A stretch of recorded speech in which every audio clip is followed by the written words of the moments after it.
So here it is. Ooh, yeah. But watch yourself, Mark. Because this scalpel just got sharper. That's so cheesy.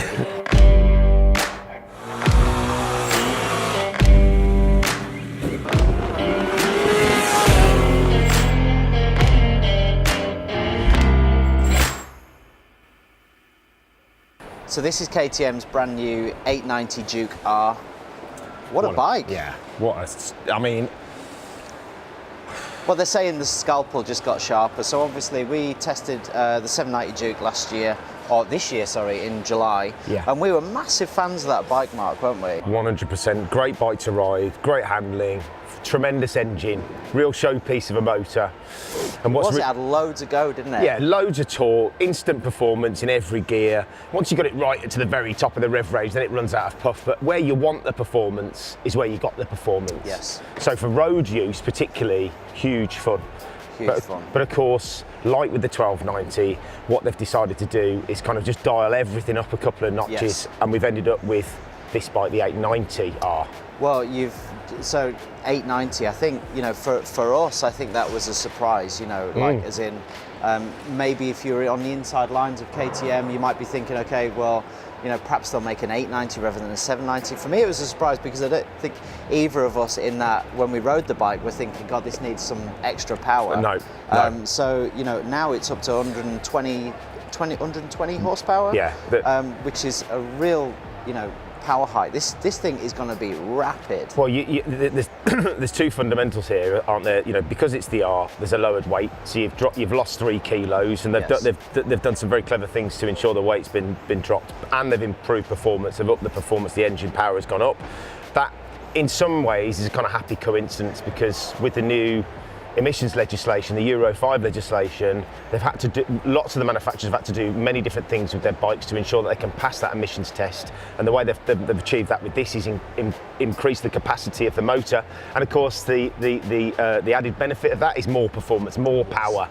So not only have you got, and we'll go into this, I'm sure, you know, better suspension, better brakes, better electronics, but you've got more performance, you've got lighter weight. Those things only add up to one thing: faster acceleration, faster top speed, more torque, more performance everywhere. And a sharper tool, basically. Yes. And actually, that's probably the one area that we said in our review. If there was some areas, there was probably room for a 790 Duke R or a sharper version of that in terms of the brakes and the suspension. But there was that's exactly what they've done. Yeah, and there was an expectation from KTM's customer base and beyond that this bike was going to come. I think the surprise is that they have up that capacity and given even more performance. But in terms of the technical aspects of the bike, where they've made improvements is pretty much across the board, isn't it? It is. So we start off with the suspension. Yeah. So now this is a fully adjustable WP Apex suspension. I've just come off a month of riding Husqvarna Vitpillen, which had the WP suspension, and I tell you what, the difference it makes is massive. I just really think that. Yeah. I mean, it handled so well, that bike. It was, you know, nice suspension. I mean, it's not like it's rock hard or anything, but by the time you really push it, and I did take it on track, you know, it really is a fantastic package. And I think this is going to make the bike so much sharper. Obviously now it's fully adjustable as well, so if you're a bit heavier or a bit lighter, you can really dial that in to make it a better ride. Some of the focus around this is that potential owners, or I assume that KTM's understanding is that potential owners are going to want to track the bike. Yeah. So not only do you get adjustable suspension, but you obviously get an adjustable suite of electronics. There is a tech pack that you can add to this bike, as we know. Within that, you've got quick shifter, and you've also got a 9-way traction control, multiple adjustments, so you can really tailor the bike. So if you're going to use it on road, but then you want to take it on track and you want to do all of the different things that you want to do to set the bike up for you, you can do it with this new one. And of course, added to that is the improved brakes. You've got Brembo Stylema. Really impressive braking system. Yeah, and what we were talking about this before, but what they've actually done to lower the weight is they've kind of peppered holes in that caliper to reduce the weight and improve airflow to ensure that your brakes don't overheat. So they've thought of lots of different things with this new bike. I mean, and that's actually where some of the weight savings coming from. Yeah. Is the Stylema brake. Yes, and the tyres as well. Can you imagine that Stylema brake? Because it's actually the same one that's on the Duke R, for example. The 1290. The 1290 Super Duke R. Imagine that coupled with this weight. I mean, this is going to stop on a sixpence. It's going to be unbelievable braking. When we were in Italy and we were talking to one of the guys on the stand there, he was saying that is the best Brembo radial caliper you can put on a motorcycle right now. That is their top of the range product. So they've not scrimped here. Obviously that is reflected in the price somewhat, but you are getting a much higher caliber of hard parts on your bike, aren't you? I mean, if you were to take those individual parts and then add that to the 790 price, you're going to be way more than that.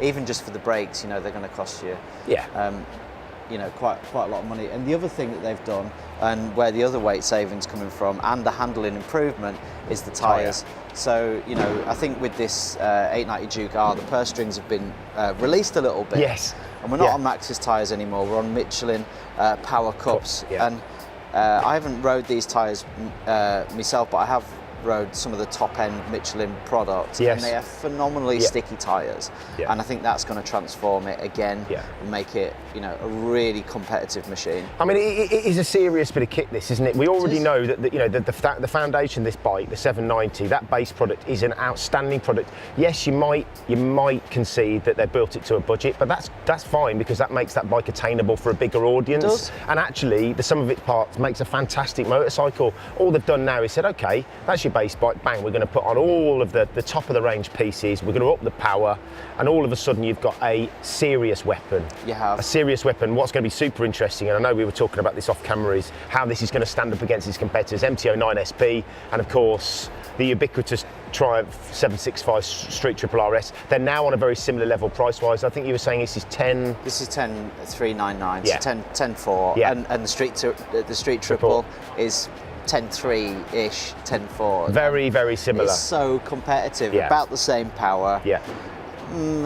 You know, you've got a really seriously competitive machine. Obviously, people were comparing the 790 Duke to the Street Triple 765. Yes. And, you know, was it enough to get there? And arguably not. This one is a real contender for that. Absolutely. I mean, without any shadow of a doubt. And I think you really are going light for light now. I think there's some suggestion, wouldn't you, with the original 790, that you're not quite on a par in terms of hardware. Now they are. Yeah. So when they go head to head, it's going to be a very, very interesting scenario, isn't it? I think the other quick things that we ought to mention, aesthetically, obviously, you know, if it ain't broke, then there's nothing to fix really. The 790 is a great looking bike, so the overall profile is pretty much the same. However, seat cowl, you can have that as standard, and you can kind of choose whether or not you have a pillion seat or you have the seat cowl instead, and I think we're both agreed that's better. Yeah. Especially, you know, ultimately, if this is for a lot of people, it's going to be a track day tool, that's the way to go, isn't it? And one other thing I forgot to mention as well is handlebar position is slightly changed. A lot of people look at the bikes and think, not quite the same, but this is actually a shallower bar.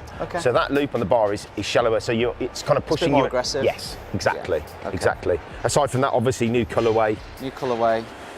I think we've covered it all. Actually, yeah, I think we have. It's about 1,500 quid more than the base. I think that's a bit of a no-brainer, to be honest. If I was looking for the 790. I would be, you know what, let's do another 1,500 and let's get this one. Well, look, if you like a PCP, this is the way to go, isn't it? Yeah, I mean, a really, really, really interesting, compelling package. It'd be fascinating to get the chance to have a go on this at some point in the new year. Hopefully it's going to happen. On paper, at least, and from what it looks like, I think both of us are massive fans, and you just know this is going to be a great bike. So I'm really excited to ride it next year. Absolutely. And if you like the video, please press the like button. Please subscribe to the channel. Don't forget to hit that notifications button, and we're going to see you in the next video from the NEC.